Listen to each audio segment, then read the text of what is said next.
গন্ধরাজ লেবুর খোসারও একটা সুন্দর গন্ধ থাকে।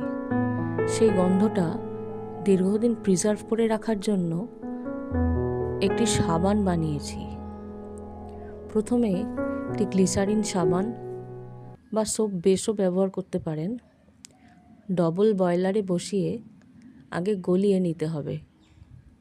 তারপর গন্ধরাজ লেবুর জেস্ট ঘষে বার করে নিয়ে সেটিকে মিক্সিতে ঘুরিয়ে নিতে হবে। মিক্সিতে ঘোরানোর পরে একটি কাপড়ের মধ্যে রেখে তার রসটা বার করে নিতে হবে। মাঝে মাঝে দেখে নিতে হবে সাবানটা গলল কি না।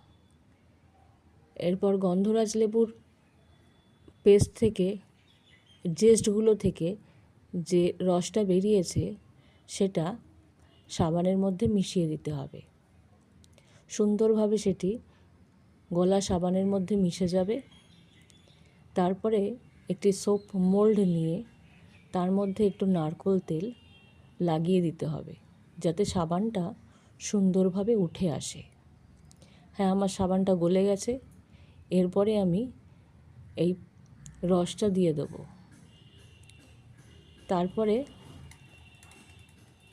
সোপ মোল্ডের মধ্যে ঢেলে দেবো জমা হওয়ার জন্য।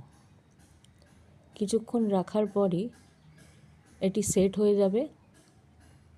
ঠান্ডা হয়ে সেট হওয়ার পরে আমরা বার করে স্টোর করে রেখে দিতে পারি ব্যবহারের জন্য। খুব সুন্দর একটা গন্ধ এর মধ্যে পাবেন।